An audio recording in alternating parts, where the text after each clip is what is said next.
नमस्कार, मसाला टेल्समध्ये तुमचं स्वागत आहे.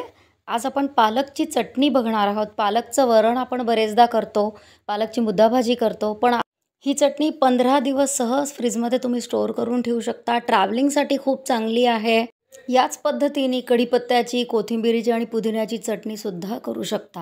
गरम भाताबरोबर, पोळीबरोबर किंवा डोसा, इडलीबरोबर सुद्धा ही चटणी सर्व केली जाते. आपण कृती बघूया. इथं मी एक जुडी पालक घेतलेला आहे. ते मी स्वच्छ धुवून वाळवून बारीक चिरून ठेवलेलं आहे. आता आपण चटणीसाठी एक वाटण करायचं आहे. मिक्सरच्या एका भांड्यामध्ये एक मध्यम साईजचा कांदा चिरून घेतलेला आहे. त्यात 5 ते 6 लसणीच्या कळ्या घातल्या आहेत. छोटंसं चिंचाचं बोटूक आहे आणि लाल मिरची पावडर. लाल मिरचीच्या पावडरच्या ऐवजी सुकी लाल मिरची पण घालता येते. आता मी हे सगळं फाईन पेस्ट करून घेणार आहे. आपल्याला लक्षात घ्यायचं आहे की इकडं पेस्ट फाईन झाली पाहिजे. आता मी एक पॅन गरम करायला ठेवला आहे गॅसवर. त्यात 2 मोठे चमचे तेल घालते.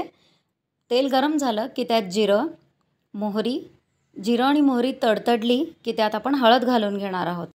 कांदा आणि लसणीचं आपण करून ठेवलेलं वाटण आपण घालून घ्यायचं आहे. आता यात आपण पाणी न घालता हे वाटण बनवलेलं आहे आणि त्यामुळे ही चटणी आपली 15 दिवस सहज टिकते.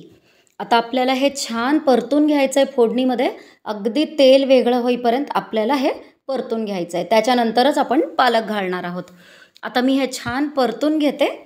आत्तापर्यंतचा व्हिडिओ तुम्हाला आवडला असेल तर व्हिडिओला लाईक करा. चॅनलवर नवीन असाल तर आमच्या चॅनलला सबस्क्राईब करायचं विसरू नका. इथे तुम्ही बघू शकता हळूहळू तेल सुटायला लागलं आहे. आपल्याला पूर्ण तेल रिलीज होईपर्यंत यात पालक घालायचा नाही आहे. आता इथं पूर्ण तेल सेपरेट झालेलं आहे. आता यात मी चवीप्रमाणे मीठ घालून घेते. तुम्ही अर्धं काळं मीठ आणि अर्धं साधं मीठसुद्धा घालू शकता किंवा नुसतं साधं मीठही घालू शकता. मी इथं अर्धं काळं आणि अर्धं साधं मीठ वापरते आहे. काळ्या मिठाने चव छान येते.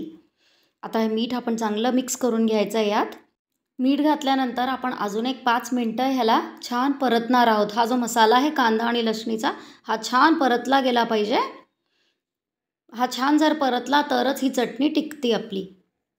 आता हा छान परतला गेला की यात आपण बारीक चिरलेला पालक घालूया. पालकसुद्धा पूर्ण आपण धुवून वाळवून घेतलेलं आहे. इथे मी पूर्ण बारीक चिरलेला एक जुडी पालक घालून घेते. आता हे आपण कांदा आणि लसणीच्या वाटणबरोबर छान मिक्स करून घ्यायचं आहे. पालकसुद्धा आपल्याला पालकामधलं पूर्ण पाणी रिलीज होईपर्यंत आपल्याला ते परतून घ्यायचं आहे. ह्याला कमीत कमी 5 ते 10 मिनटं लागतील. आता मी झाकण ठेवते म्हणजे पालक पटकन वाफतो आपला. इथे तुम्ही बघू शकता पालक पूर्ण वाफून ऑलमोस्ट निम्मा झालेला इथे. शक्यतो गॅस मध्यमच ठेवायचा, नाहीतर मसाला जळायची शक्यता असते. इथे पालक परतला की हळूहळू तुम्ही बघू शकता तेल रिलीज व्हायला लागलं आहे. ही चटणी आपण पूर्ण गोळा होईपर्यंतसुद्धा परतू शकतो, म्हणजे ती लोणच्यासारखी कमीत कमी 6 महिने टिकते. पण इकडं आपल्याला इमिडिएटली जर सर्व करायचं असेल तर आपण थोडंसं ओलसर असताना ते आपण बंद करूया. इथं माझी चटणी रेडी आहे. आता मी गरम भाताबरोबर ह्याला सर्व करते. जनरली हे गरम भात तुपाबरोबर सर्व केलं जातं किंवा डोस्याबरोबरसुद्धा बऱ्याच ठिकाणी सर्व केलं जातं. रेसिपी नक्की ट्राय करा. व्हिडिओला लाईक करा आणि चॅनलला सबस्क्राईब करायचं विसरू नका.